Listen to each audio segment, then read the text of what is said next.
Assalamualaikum warahmatullahi wabarakatuh.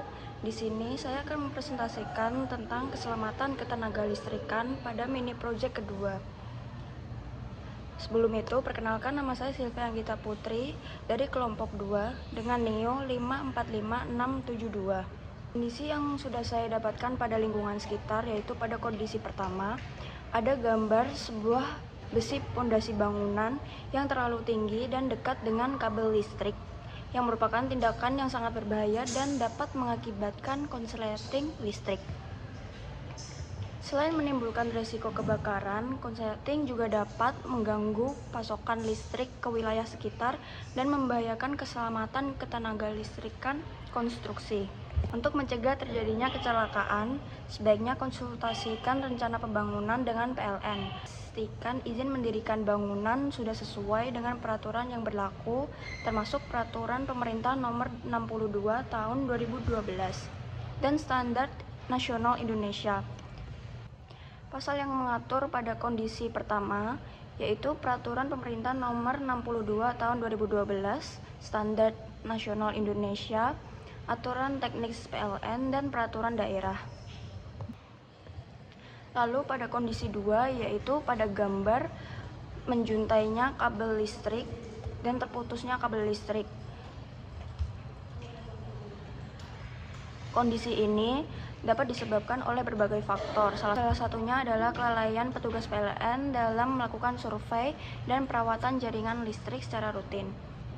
Selain itu, adanya faktor alam seperti angin yang kencang dan hujan deras atau pohon tumbang juga dapat merusak jaringan listrik dan menyebabkan kabel pada listrik terputus.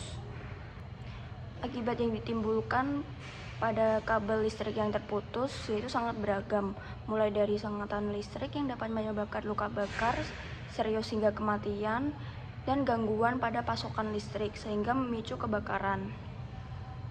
Untuk mencegah terjadinya kecelakaan tersebut, diperlukan upaya yang lebih serius dari pihak PLN dalam melakukan pemeliharaan jaringan listrik secara berkala, serta meningkatkan kesadaran masyarakat tentang bahaya listrik dan pentingnya melaporkan kerusakan jaringan listrik kepada pihak yang berwenang. Pasal yang mengatur pada kondisi tersebut yaitu pada pasal 44 Undang-Undang Nomor 30 Tahun 2009 dan pada pasal 16 Undang-Undang Nomor 30 Tahun 2009. Lalu pada kondisi ketiga yaitu pada gambar sebuah pohon yang berdekatan dengan kabel listrik. Hal tersebut dapat memungkinkan terjadinya konsleting listrik akibat daun atau ranting pohon yang menyentuh kabel listrik, merupakan masalah yang sering ditemui di lingkungan sekitar. Ini sangat berbahaya dan beresiko menimbulkan kebakaran, gangguan pasokan listrik, bahkan mengancam keselamatan nyawa. Beberapa faktor yang menyebabkan terjadinya hal ini antara lain pertumbuhan pohon yang sangat tidak terkendali, kurangnya perawatan pohon oleh warga sekitar, dan serta kurangnya perhatian dari petugas PLN dalam melakukan survei dan pemeliharaan jaringan serta cara berkala.